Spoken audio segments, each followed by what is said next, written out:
Hare Krishna, Namaste, Chapter 18, Sloka 66, Part 34. Sarva-dharmān parityajya, ekaṁ śaraṇaṁ vraja, ahaṁ sarva-pāpebhyo, mokṣayiṣyāmi ma śucaḥ. Abandon all varieties of religion and just surrender unto me. I shall deliver you from all sinful reactions. Do not fear.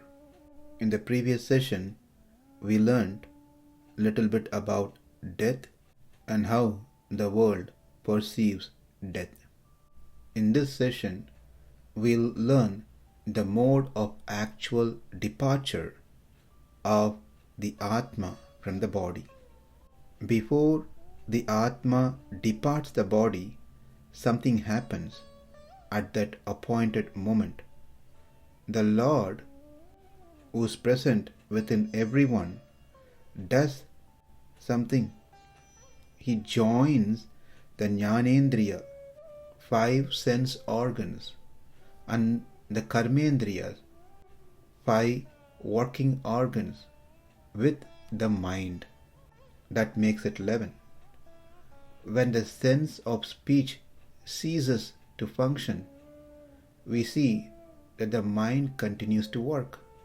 On the deathbed of a person, even though the person is unable to speak, we can see and understand the mind is still found to be functioning.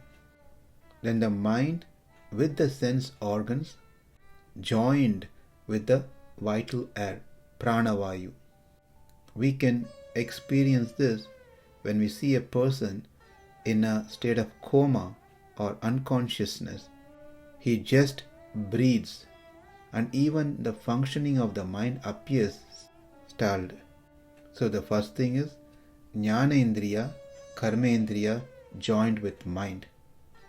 And that mind along with jnanendriya and karmendriya is joined with pranavayu. And that pranavayu is united with the jivatma, the soul. This is the preparation which is being done by the Lord Himself before the Atma departs the body. Then the jiva is then churned out of the physical body and united with its subtle form of fire and other primary elements. It can be noticed that even though a person is pronounced dead, it is some heat still felt in some part of the body, indicative of this union of jivatma with the subtle element of fire. Similarly, all other elements, the pancha bhutas, earth, water, fire, air and ether. This is stated in Chandogya Upanishad. In Brihadaranyaka Upanishad further states that all the vital airs go with the jivatma at the time of death, as the faithful follower of a king go with him in his victorious march, even without his specific bidding. After this process of churning, the jiva would have become emaciated, tired. So the Lord embraces him to give him some comfort. Up to this point, the preparation for departure of the soul is common to all the living entities. Whether he is a surrendered soul, a bhakta, a saint, or for anyone for that matter. Now what we need to know is how the soul leaves the body. There are 3 specific ways have been identified through which the soul escapes from the body. Those who are surrendered to the Lord takes one path. Those who are not surrendered to the Lord takes another 2 paths. It is said in the scriptures that there are 72,000 nadis, meaning invisible veins, which branch off from the heart and end up with 9 major openings. Also, our body has innumerable pores on the skin through which one perspires. The 72,000 nadis, some run horizontal, some run downwards. These are either colorless or dim.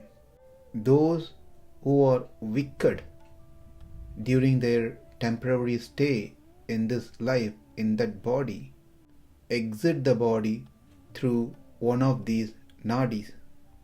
They must atone the results of their sins only by suffering in the naraka, hell, after which they are born in this world as animated beings like animals, birds, or even as trees. For those who have higher percentage of evil deeds, the evil deeds are prominent, they have to remain condemned to being inanimated objects like stone, mud, etc. for specific periods.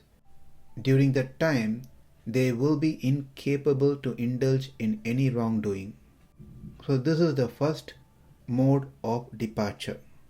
The second mode is there are 100 nadis of various colors: white, black, blue, golden yellow, and red, which go upwards from the heart.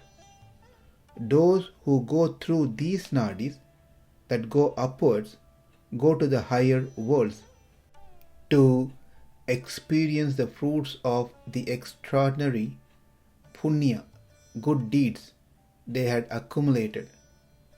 And after exhausting such punya, they return to the earth to experience the results of their other karmas, good and bad. This path is called dhumadi marga, smoky path. The soul that had performed meritorious deeds as to enjoy the fruits, such soul, accompanied by their senses, reaches the moon through the dhumadi marga and reach heaven, swarga. By now, we must all know swarga, the heaven, is not spiritual world. It is not moksha. If there is any doubt, still please refer to chapter 15, where we have discussed elaborately about the spiritual world compared to the material world. When this Atma reaches the heavenly planet, assumes a subtle body to enjoy the fruits of its punya karma. When the good deeds get almost exhausted, it then reborn in this world along with the balance of karma. In Chandogya Upanishad, this is explained through Panchagni Vidya. When the enjoyment period is over in the heavenly planet, the soul will be thrown out of the heaven, which then passes through different places before it can take birth again. The first place, starting from Swarga, heaven, where the soul enjoys the fruits of its extraordinary good deeds, then falls into the sky, the clouds, that bears water. That water as rain falls on the earth, on a paddy field, and that becomes a food, annam, for a male who consumes that food. The soul gets into the seminal fluid. When the male and the female unite, this creative fluid, retasa, enters the womb of the female and subsequently born into this world on delivery. We have discussed these things in past chapters in detail. This process is called Panchagni Vidya, where the Atma from heaven thrown into the clouds, from clouds it falls to the earth through rain. After entering the paddy field, the Atma enters a male into seminal fluid. When the male unites with the female, the Atma enters the womb of the female and finally get delivered, be born. This is what happens for those who exit the body through one of those 100 nadis. And this path is called Dhumadi Marga. Now let's learn about the third marga, third path. There is, however, one nadi other than the one mentioned previously, which starts from the navel, Mooladhara, goes past the heart and ends up on the top of the crown. This is a special nadi reserved only for a prapanna, a sharanagata, one who attains moksha at the end of the current life itself, or a bhakta who attains moksha at the end of the life in which he reaches a zero balance in his karma account, which may be the end of the current life or after many lives. This one special nadi is called Sushumna Nadi, Brahma Nadi, Murdhnya Nadi, or Brahmarandra, since it opens at the top of the skull of the person leading him to the spiritual world through the shining path or the Archaradi Marga. The soul starts its journey with the help of the rays of the sun. This is also explained in Kathopanishad. So we have seen three modes by which the Atma departs the body. If the Atma is wicked, done sinful activities, wasted its rare human life, will exit in one of the 72,000 nadis and reach the hellish planet, suffer there and return back to this earth to continue its karma. Whereas there are other 100 nadis by which one who has done punya karmas will exit, and this path is called Dhumadi Marga, smoky path. They go to heaven, enjoy there. When their credits are exhausted, they return back to this earthly planet by taking birth again to continue their balanced karma. And lastly, we saw one special nadi which is called Sushumna Nadi, which is reserved for only those who are done with their karmas and ready to attain spiritual world. It is said that one who dies during daytime, Suklapaksha, bright fortnight of the moon, and Uttarayana, the 6-month period when the sun moves northward, alone can reach the spiritual world through what is known as Archaradi Marga that we just learnt about, the shiny path, and the others go through the Dhumadi Marga, who doesn't leave their body during Uttarayana. Krishna himself explained this to Arjuna in the 8th chapter.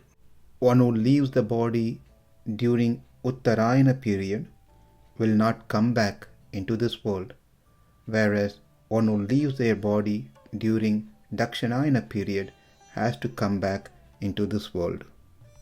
But this is not applicable in the case of a surrendered soul who may die at any time, day or night, in the bright or dark fortnight, that is either in Uttarayana or Dakshinayana.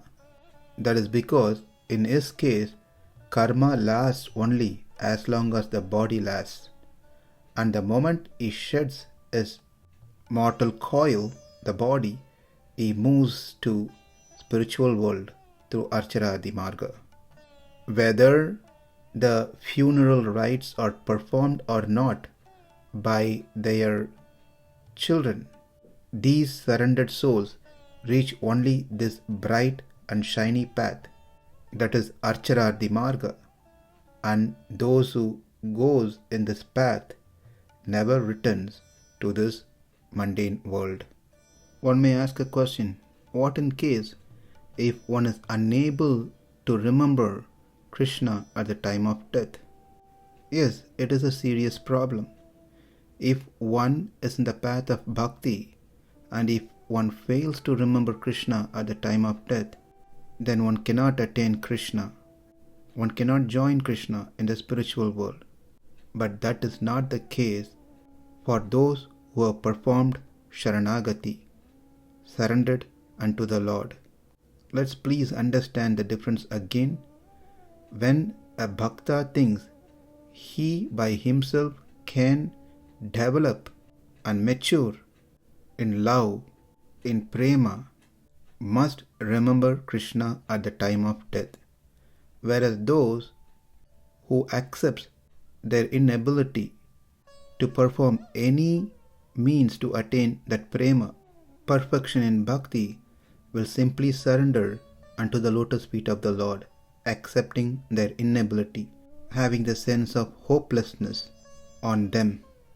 Therefore, for such great souls, Antima Smriti, the last thought to remember Krishna, is not a must.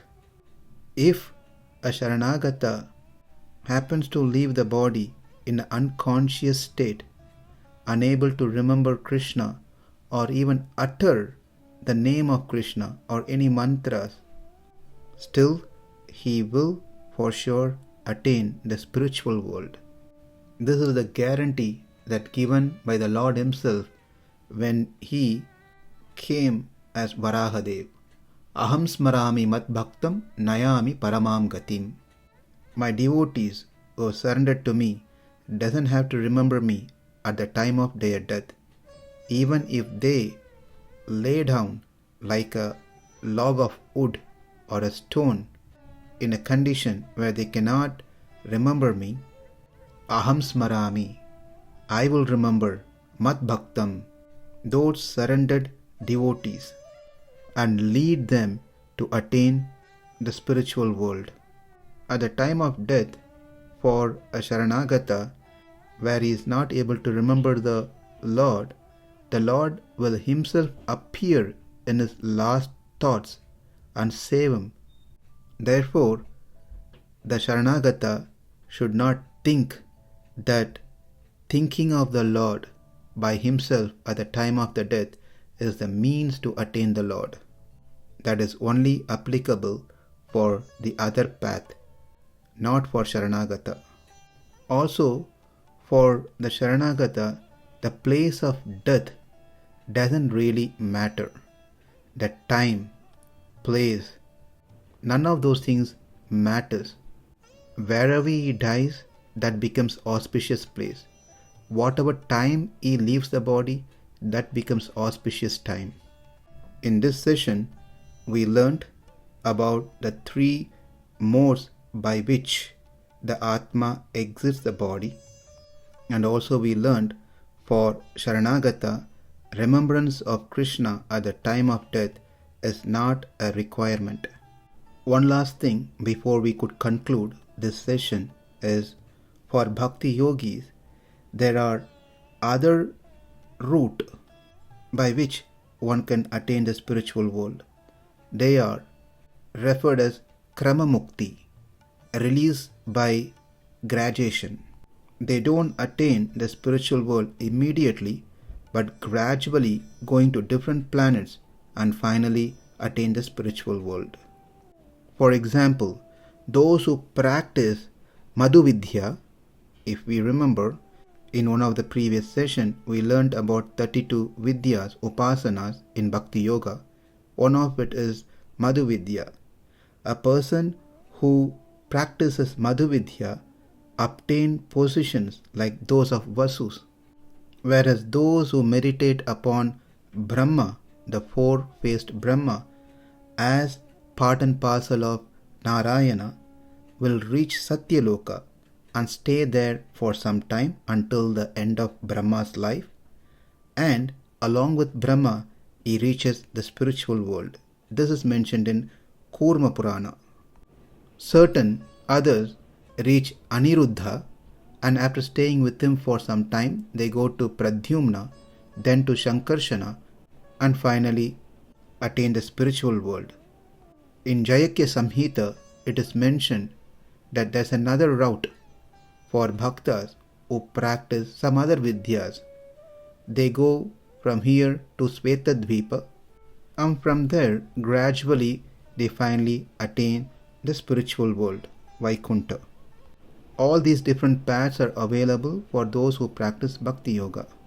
But those who are completely surrendered souls, Sharanagatas, who has performed Sharanagati unto the lotus feet of the Lord, need not be concerned about any of these paths, which are gradual way to attain the spiritual world.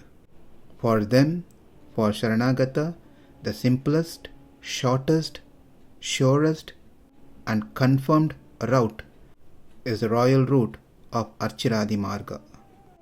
The surrendered souls simply waits for that day to leave this body, to be with its Lord, like a bridegroom who counts the days before the wedding day that has been already fixed. In our next session, we will learn about the en route to Vaikuntha, the path to Vaikuntha. Thank you. Hare Krishna.